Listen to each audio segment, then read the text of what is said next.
임초희였습니다.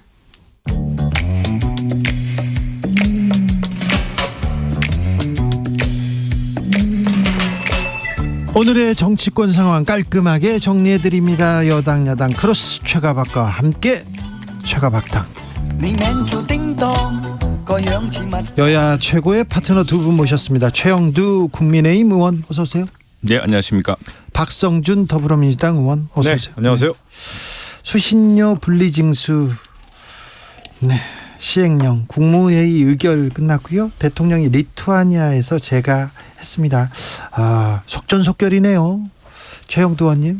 예, 이거 뭐 이제 정상화로 가는 거죠. 지금 우선에 공영방송의 대명사를 할 수 있는 영국 BBC나 일본 NHK는 수신료를 분리징수하고 있습니다. 우리나라만 지금 이렇게 하고 있는 건데 이것도 이제 우리 KBS 편의를 위해서 사실 이제까지 쭉 해준 것이죠. 그런데 그 BBC나 NHK와 다른 점은 우선에 뭐 수신료가 원래부터 분리징수되고 있다는 것 하나 하고 BBC 같은 경우 2028년에는 이제 이것도 없애려고 합니다. 없애려고 하고 또 지금 NHK도 비슷한 처지로 하고 있죠. 그런데 이건 이제 자초한 측면들이 있다고 좀 봐야 되겠습니다. 왜냐하면 국민들은 그냥 돈만 내는 그 기회가 아닙니다. 그리고 텔레비전을 안 보는 사람이 얼마나 많습니까? 요즘은 뭐 OTT를 많이 보기도 하고 또 그걸로 하는데 보지도 않는데 억지로 KBS 수신을 내라는 것은 이건 맞지가 않죠. 그리고 이제 어떤 공영방송으로서의 재난방송 이런 효과가 있죠. 네. 재난방송 이런 것들은 이제 하기 때문에 그건 이제 국민 세금으로 뒷받침될 수도 있는 것이고 또 하나는 뭐 이건 뭐 사실은 역대 사장들이 쭉 느껴왔던 점입니다만은 예전에 우리 지금 아주 진보적인 인사한 분들도 KBS 노조 질려가지고 아마 KBS 노조는 그 연봉을 공개를 하면은 국민들이 놀랄 것이다라고 얘기했는데 딱 보니까 진짜 이렇게 큰 그 국민들한테는 이렇게 강제 징수를 해서 이렇게 하고 있으면서 지금 연봉이 뭐니 일일이 참 말하기 어렵습니다만 우리 KBS 구성원들이 다 책임져야 될 문제는 아닌데 굉장히 방만한 경영 또 어떤 공영성에 정말 절실한 빈곤 이런 것들이 많이 노출되지 않았습니까? 그런 계기들을 삼아야죠. 우리 최영두 의원님이 여러 얘기했는데 뭐 한마디 아니겠어요? 공영방송 장악하겠다라는 거 아니겠어요? 특히 이제 KBS의 공적 재원이라고 할 수 있는 수신료 분리징수를 통해서 길들이게 하겠다라고 하는 것이 명백하게 보여지는 것 같고 그동안의 우리나라 방송사 역사를 볼 때 KBS의 공영방송이라고 하는 것은 얼마나 위상이 컸습니까? 방송의 품질 뿐만 아니라 방송의 어떤 공적 기재로서의 역할이라고 하는 부분을 만들어 왔던 것이죠. 그러면서 지금 얘기한 것처럼 최영두 의원님 얘기한 것처럼 재난방송뿐만 아니라 사회약자방송이라고 할 수 있는 이 방송에서의 KBS가 그 역할을 다 해왔던 거죠. 그렇기 때문에 국민이 신뢰 속에서 KBS가 왔던 거고 그 KBS의 성장과 더불어서 우리나라 방송사가 그만큼 방송의 역할들이 커져왔고 위상도 높아진 거 아니겠습니까? 앞으로 그러면 어떻게 해야 되느냐. KBS가 좀 더 잘할 수 있는 긍정적인 효과를 거둘 수 있는 방향으로 더 모색해야 되는 것이죠. 그런데 지금 윤석열 정권 들어서서 공영방송 길들이기 차원에서 이 가장 중요한 재원을 빼서 목줄을 잰다고 하면 말 잘 듣겠구나 이런 차원에서 접근을 하다 보니까 그러면 어떻게 되냐면 결국은 방송의 품질이 저하되는 거고 우리가 얘기하는 사회 약자라든가 재난방송 이런 역할들도 되게 약화되는 거 아니겠습니까? 그러니까 방송이라는 측면에서 좀 더 긍정적으로 시너지 있게 만들어가는 차원에서의 공적 재원 마련을 어떻게 할 건가 그런 노력을 더 해야 되는 것이지 지금 분리징수 해가지고 KBS를 옥죄겠다라고 하는 의도가 그만큼 보이는 거 아니겠어요? 윤석열 정권 찬양방송 만들겠습니까? 옛날에 땡전 뉴스 만들겠다라는 그렇죠. 그런 거 아니겠습니까? 지금 아마 지금 뭐 윤석열 대통령 찬양 방송 안 하지 않습니까? 민주당 친민주당 방송만 하는지 모르겠지만은 지금 KBS가요 예전에 그 시청료 그 국민적인 저항에 직면했던 때를 생각을 해야 됩니다. 지금 윤석열 정부가 무슨 힘이 있다고 국민들이 원하지도 않은 사안을 억지로 밀어붙이겠습니까? 그리고 보십시오. 지금 다들 어려운 상황인데 무보직 상태로 억대 소득을 챙기는 사람만 30%가 된다고 하지 않습니까? 1,500명. 그러면 KBS도 뭔가 좀 구조적 노력을 하고 공영성 회복을 위한 아까 우리 약자를 위한 방송이라고 그러셨는데 정말 그랬습니까?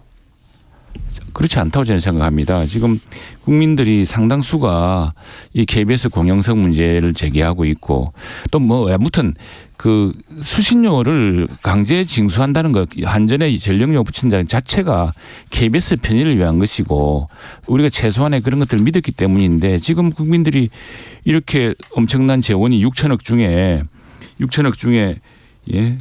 그 1,500억 원 수신료 납부된 6,900억 중에 1,500원 이상이 무보직 간부의 급여로 나간다고 하니 이런 걸 그럼 누가 통제합니까? 이게 KBS 스스로가 통제가 안 되고 있으니까 국민들이 드디어 여기에 대해서 큰 이제 의구심을 나타내고 있는 것이고 그래서 이제 글로벌 스탠다드 들어가는 겁니다. 이제. 아니 그 조직이라고 하는 것이 아니 이제 최영두 의원님 그러면 전 직원의 간부화를 해야 되는 거예요? 아니 어느 정도 일정한 나이가 있으면 보직이 없을 수밖에 없는 거 아닙니까? 그러면서 사회적 그 회사 내에서 일을 할 수밖에 없는 구조 아닙니까? 그걸 그러면 다 보직을 다 줘야 되는 거예요? 5천 명 다 보직을 줘야 되는 겁니까? 끝까지 한번 들어보십시오. 아니 무보직이라고 하는 개념을 잘못 이해를 못 하시는 것 같고 아니 저도 KBS 출신이라 잘 알고 있는데 무보직이 억대 받는 무보직 억대를 반대하는 겁니까? 다 역할을 하고 있는 거예요. 그만큼 재원의 역할을 다 하고 있는 거기 때문에 이게 KBS가 더 역할을 할 수 있는 분야를 찾아야 되는 것이 무슨 억대 연봉들을 봉해하지 않습니까? 제가 뭐 그 이야기를 얻었습니다만 최고의 파트너 여기까지 하겠습니다. 국민들이 다 보는 눈이 있습니다. 조영태님께서 분당 탄천 지금 못 들어가게 테이프로 막아놨습니다. 조심하세요 얘기합니다. 시간당 60에서 70mm 이상의 집중호우 계속되고 있습니다. 충주댐은 올해 첫 수문을 개방했습니다. 한강 일부 하천은 통제하고 있으니 절대 그쪽으로 가시면 안 됩니다. 오늘 밤이 고비니까 KBS 라디오에 이렇게 집중하시고 오늘 비 소식 이렇게 듣고 지침 따르시면 되겠습니다. 다른 뉴스로 넘어가겠습니다. 자, 윤석열 대통령은 나토 정상회의 참석했습니다. 무엇보다도 한일 정상회담에 관심이 가는데요. 후쿠시마 오염수에 대해서 대통령이 어떤 말을 할까요? 여기서는 이제 윤석열 대통령이 명확한 얘기를 해야 되는 거죠. 지금 윤석열 정권과 국민의힘에서 가장 큰 문제가 뭐냐면 후쿠시마 오염수 방류에 대해서 반대하느냐 긍정하느냐 그 입장을 내놓고 있지 않아요. 네. 오늘 어디서 들어봤습니까? 그러면 후쿠시마 오염수 반대합니까? 그것도 아니에요. 그러면 인정합니까? 그것도 아니에요. 애매모호한 취지로 어쩔 수 없다라는 거예요. 일본이 방류하면 어쩔 수 없는 거 아니냐. 이렇게 입장을 내가지고 지금까지 왔단 말이에요. 그러면 온 국민이 지금 한 85%가 후쿠시마 핵 오염수와 관련된 반대를 하고 있지 않습니까? 여기서 이제 가르마를 타줘야 돼요. 대통령이 후쿠시마 핵 오염수 반대한다. 명확한 입장 내놓고 그 이후에 어떻게 조치하겠다라는 내용까지 내놔야 되는 것이죠. 일본은 지금까지 시나리오대로 방류한다는 목적하에서 하나하나 만들어 왔고 후쿠시마 관련된 수산물 개방까지 지금 목적을 가지고 왔는데 우리나라는 지금 무방비 상태로 지금 일본의 방류에 대해서 방조하고 있는 거 아니겠습니까? 윤석열 정권이. 그래서 되겠습니까? 이번에 기시다 후미오를 만나서 일본 총리를 만나서 명확하게 한국의 입장은 반대하기 때문에 이 부분에 대해 일본의 어떤 대안적 모델을 만들자. 이렇게 얘기가 나와야 되는 거고 윤석열 대통령이 이번에 만나서 승부수를 띄워야 되는 것이죠. 지금까지처럼 방조해서 되겠습니까? 하여튼 민주당은 안방에서 쭉 참가 드는 건 잘하는 것 같아요. 보니까 이 사회가 세계가 어떻게 돌아가는지도 모르고 이 해류가 어떻게 흐르는지도 모르고 엉뚱한 소리 하고 하는데 자 우리 요번에 가면은요 미국 캐나다 정상하고도 이 문제를 한번 이야기해 볼 수 있을 거라고 생각을 합니다. 네. 왜냐하면은 지금 해류가 어떻게 흐르는지 아십니까? 해류가 민주당은 맨날 무슨 장애 집회에서 하는 거 보니까 우리 앞마당이라 그러는데 그렇게 해서 국제적 설득력이 있겠습니까? 그리고 지금 우리 정부도 이걸 뭐 허용한다 한 적이 없습니다. 일본 정부의 책임을 굉장히 엄하게 따져 묻고 있습니다. 그리고 또 하나 이게 다음 하나 문제는 30년 동안 조금씩 방류하게 지금 한국에 튼다고 되는 게 아니고 그래서 지금 첫 번째 방류도 이게 쉽지 않을 겁니다. 왜냐하면 일본 내에서도 네. 일본 어민들이 걱정도 있고 네. 일본 내 반대기류 일부 있습니다. 야당도 있고 뭐 또 우리나라 우리 국민들도 걱정하고 우리 여당도 우리 정부도 지금 이 문제에 대해서는 지난번에 아주 조건부로 철저하게 검증이 필요하다라고 계속 검증해야 된다고 이야기하고 있기 때문에 네. 그렇게 싸잡아서 정부를 비판할 게 아니고 자, 이 문제에 대해서 진짜 과학적으로 저는 그래서 오히려 진짜 일본의 그 뭐 사회민주당은 한 명인가 밖에 없다. 그거 말고 입헌 민주당도 좀 만나시고 캐나다 좀 민주당 무당도 좀 만나시고 해가지고 좀 걱정들을 제대로 전하고 공동으로 가야죠. 이게 그냥 그런 노력은 하지 않은 채 그리고 지난 6, 7년 동안 민주당이 집권할 시절에 다 국제적인 협의가 이루어졌던 겁니다. 그때 IAEA 우리 정부에서 파견했던 사람이 하고 있는 거고요. 그리고 우리 지금 정부도 국민의 안전이 최우선이고 철저하게 할 겁니다. 아니 30년 그리고 동안 30년 방류한다는 동안 것은 30년 동안 방류한다는데 왜 안전하면 30년 동안 방류하는 거예요? 그렇지 않은 거 아니겠습니까? 그렇기 때문에 30년 동안 방류한다라고 하는 것은 그거는 과학은 아니 그러니까 얘기를 들어보세요. 희석을 시킨다는 이야기인데 그래서 그 이야기는 무슨 이야기냐면 그럼 안전하다고 하면 그게 왜 30년 동안 30 방류하냐 이거예요. 그거에 대한 답변도 지금 못 하는 거고 또 하나는 그동안에 아이고 이건 완전히 이야기가 네? 안 되는데 그 정도로 아니, 말씀하시면 잠깐만. 아니. 그래서 30년 동안 하기 때문에 아니, 언제든지 들어보세요. 그 과학적 검증으로 그것들을 계속 아니, 검증할 그러니까 수 있는 후쿠시마 겁니다. 그 원전 괜히 관련돼 있어도 지난 6년 동안 아무 짓도 안 했다가 일본 지금 와서 내에서 뒤늦게 100% 안전하다고 하면서 그 원전을 했는데 네. 실질적으로 지금 핵 오염수가 터지고 그렇게 된 거 아니겠습니까? 네. 그러면 일본 내 그리고 또 어떻게 얘기했냐면 괴담이라고 얘기하면서 우리나라만 반대한다는 거예요. 근데 실제 지금 보세요. 일본 내 시민단체라든가 일본 사회라든가 일본 언론도 지금 반대하고 있지 않습니까? 그거에 대해서 너무 지금 윤석열 정권에서 이 문제에 대해서 눈 가리고 있다라는 부분에 대해서 지적 안 할 수가 그렇지 없는 않고요. 거예요. 자, 너무 왜 모든 국민들이 이렇게 반대를 너무 하겠어요? 민주당만 네. 흥분하는데 아니 그 안전 문제에 대해서는 우리 국민들이 모두 걱정하고 할 수밖에 없죠. 네, 그러나 네. 우리가 이 문제는 사실은 이게 일본 바다에 있는 문제이기 때문에 우리가 그걸 무슨 구남을 하고 막을 수도 없는 겁니다. 그래서 국제사회와 함께 막으려고 하는 거고 일본도 국제적인 책임 국내 여론 때문에 조심하고 있는 것이고요. 네. 그런 것들을 가지고 그리고 30년 동안 방류한다는 것은 그만큼 희석을 길게 하겠다는 뜻이기 때문에 네. 중간중간에 우리가 제동을 걸 장치도 있다는 이야기입니다. 자, 아까 박 의원님께서 85%가 반대한다고 했는데 환경운동연합이 리서치 뷰에 의뢰했습니다. 지난 5월 19일에서 22일 조사했는데 85.4%가 오염수 방류 반대한다 이렇게 얘기했습니다. 자세한 내용은 환경운동연합 홈페이지 참조하시면 됩니다. 아무튼 오염수 방류에 대해서는 왜 그걸 바닷물에 버려 혹시 우리한테 좀 해를 입히지 않을까 우려 걱정이 있다는 거 잘 챙겨 주십시오. 아니요, 내가 그 답변 IAEA 사무총장 인터뷰한 걸 보면 이런 이야기를 했더라고요. 이게 만일 네. 그렇게 방류하는 것이 돈 문제뿐 아니라 가장 확실하고 검증된 방법이라는 겁니다. 이게 지금 뭐 수증기로 한다거나 또는 묻는다거나 이런 게 시간이 훨씬 더 걸릴 수 있다는 거예요. 그래서 그런 것들도 과학적으로 다 봐야 되는 아니 문제죠. 그렇게 안전하면 그러면 후쿠시마 수산물 다 개방하는 겁니까? 그러면 안전하다고 하면? 아이고 저렇게 그걸 억지로 쓰시냐. 그렇게 하면 개방하지 안 되는 않다고 거죠. 그랬습니까? 네. 그거야 그래서 국민들이 그렇게 안전하다고 하면 또 개방으로 국민들이 가는 거예요? 안심할 때까지 그렇게 시행될 수가 하면 안 되죠. 안심할 때까지 좀 우려가 있으니 안심할 때까지 안 자, 한다 그랬지 국민의힘과 않습니까? 정부 여당이 좀 더 챙겨 주십시오. 서울 수도권 그리고 부산의 호우경보 확대됐습니다. 각별히 조심해 주시기 바랍니다. 지하철 1호선은 구간 정체된 곳도 있고요. 15분 동안 운행이 중단되기도 했습니다. 이 점도 좀 생각해 주시기 바랍니다. 자, 고속도로 브루스로 가보겠습니다. 서울 양평 고속도로. 그런데요, 의혹이 있다. 김건희 여사 의혹이 있다. 특혜다 이런 얘기가 나왔다고 해도 장관이 그럼 이거 백지화 이게 가능한 겁니까?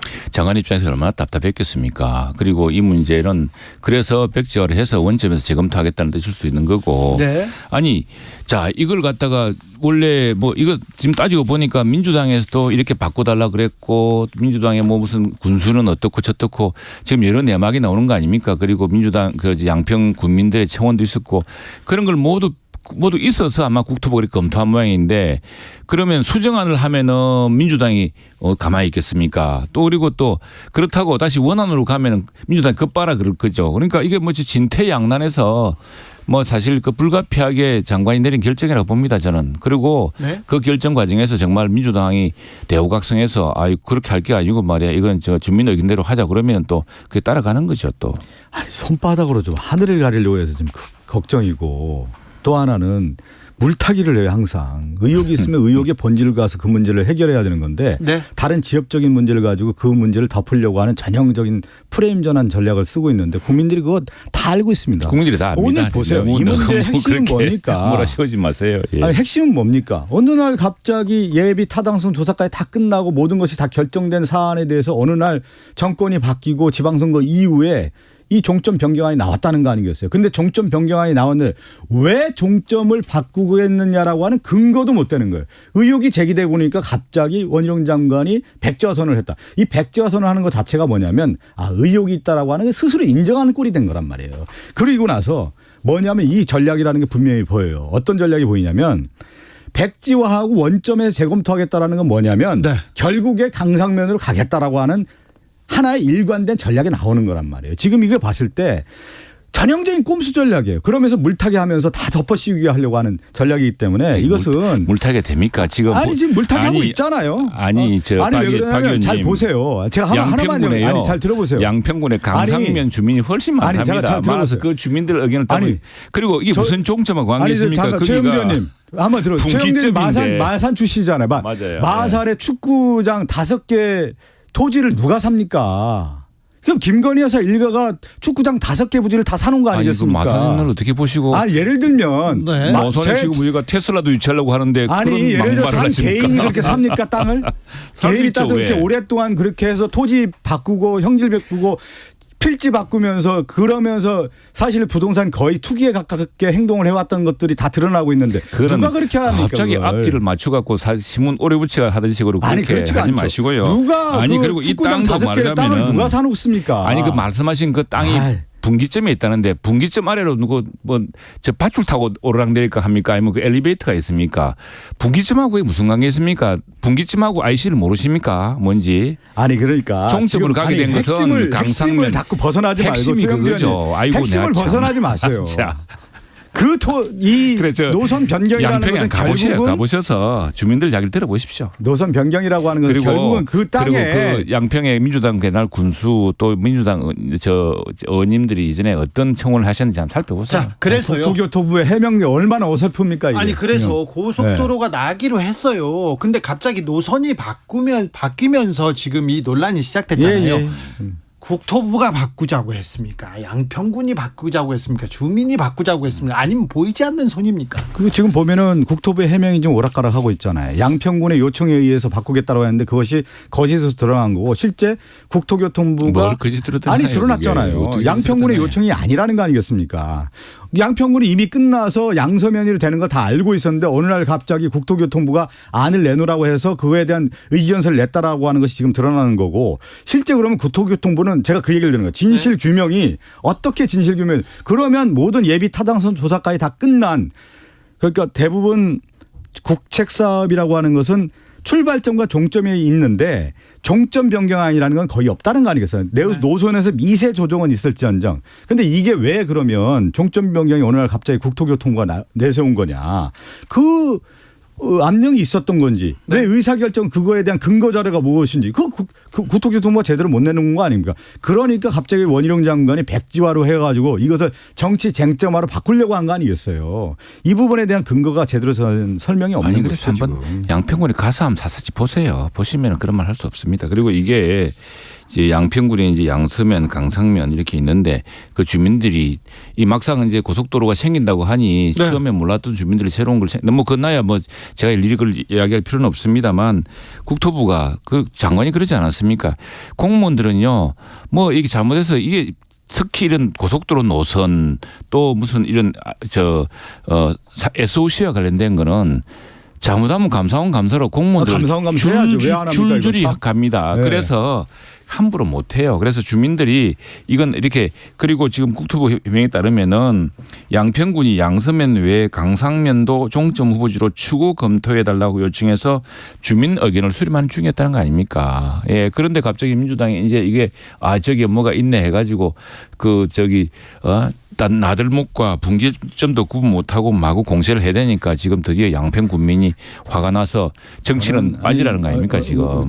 주식도 백지신탁하지 않습니까? 네. 저는 대통령 그리고 대통령 처가 가장 중요한 게 대통령의 친인척 관리 아닙니까? 네. 땅이 그렇게 많다는 거. 축구장 5개 있는 양평군에 땅이 있다라고 하면 그것은 대통령실이 관리를 했어야 되는 거예요. 백지신탁을 했던 그 제도가 돼 있지 않더라고 하더라도 실제 이 문제가 큰 문제가 될 수 있다라는 소지가 분명히 있는 거 아니겠어요? 그동안에 양평군 공공지구도 문제가 많았기 때문에 그러면 대통령 이후에 처가의 관리를 분명히 했어야 되는데 그것도 제대로 안 된 겁니다. 지금. 그래서 원희룡 장관이 백지화라는 카드를 들고 나온 건 아닐까요? 이런 의구심도 뭐라고 해도 민주당이 믿겠습니까? 지금 제가 말씀드린 것처럼 그 백지화라고 하는 것은 결국에는 스스로 원희룡 장관이 이게 문제가 있다라고 인정하는 꼴이 된 거고 결국 백지화를 통해서 원점 재검토로 지금 프레임을 전환하는 거 아니겠습니까? 그래서 결국 원점 재검토로 가는 쪽으로 만들어내는 하나의 흐름으로 국민들의 의견도 해야죠. 들어가 있는 것이죠. 네. 지금 그 프레임으로 지금 만들어가고 있는 거 아니겠어요? 그리고 뭐 축구장 물타기 들어가고 있고. 뭐 아까 뭐라고 했지? 축구장 뭐요? 한 5개 정도 몇 된다는 거 평이라고 아니에요, 했었죠? 땅이요. 29필지 아닙니까 지금 나온 걸로는? 자, 여기까지 아이고, 하겠습니다. 참말로 참 또 수치까지 섞어 가면서 수도권 그리고 부산 아니 그 명확하게 팩트 정리하세요. 호우경보 얘기 조금 하나가 할게요. 2200 시간당 평이지, 2200 평. 70mm 이상으로 나가지 호우경보 않습니다. 내려졌습니다. 그러니까 퇴근길 각별히 조심하셔야 됩니다. 첫 극한 호우라는 재난문자까지 발송될 아유, 정도로 걱정이에요. 심각합니다. 청계천, 도림천 27개 하천 일부는 통제되었다는 것도 말씀드립니다. 산책 나가시면 안 됩니다. 하천변, 계곡 가시면 안 됩니다. 그리고 주차 천변에 주차하시면 안 됩니다. 최영두, 박성준 두 분 감사하고요. 네. 편안하게 조심하게 안전하게 가셔야 됩니다. 아이고, 정말 걱정입니다. 네. 이 보고서 조심.